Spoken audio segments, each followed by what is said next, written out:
Today we're talking about how people work through flare-ups in their training and how sometimes it's perceived as just being this one-off thing.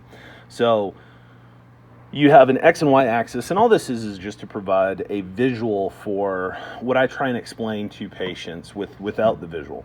So you have your activity level, so ranging anywhere from 0, sitting on the couch, to a 10, and that's highly subjective. That could be running a marathon, that could be deadlifting 500 pounds. It's very subjective to what you like to do.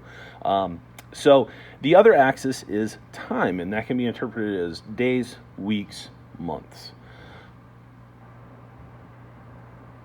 So these are incidences where you start to work out, and here in a second you'll see the flare up. So the peaks of these are flare ups. So as you increase the activity level over time, the peaks of all of those little hills are considered flare ups.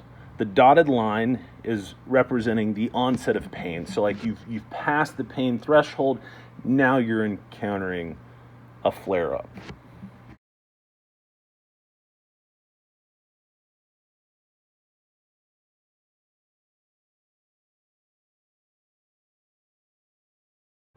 So now these little valleys are when things have gotten so painful, you're like, all right, I've got to take some time off. So it's forced rest. Pain has forced you to take a break, take a rest, so you don't ruin anything.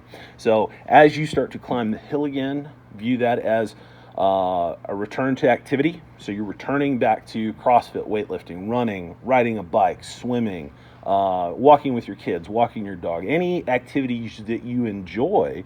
That little climb back up the hill, you're starting to hit that threshold again.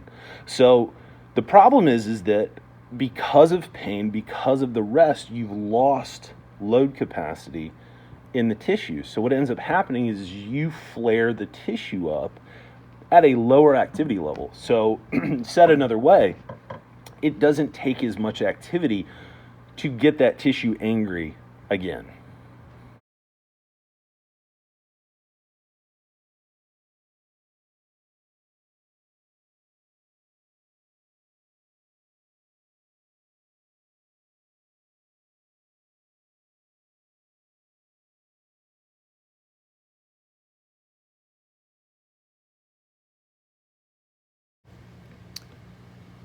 So this is where PT comes in handy. So you're building strength, you're building endurance, you're building load capacity through tissues. So they're able to handle greater loads, whether it is just pure poundage on a bar, the duration of a workout, the duration of a run, a swim, whatever activity you enjoy, building strength, building endurance, exposing tissue to new positions and new patterns, you're building capacity. Load management is key when it comes to PT. So you might start with real low-grade stuff, but eventually progress, scale up to more advanced things. The whole purpose of it is to allow that tissue time to heal. Whether it's tendons, whether it's muscle, whether it's bone, it's getting the system desensitized as you build up load capacity.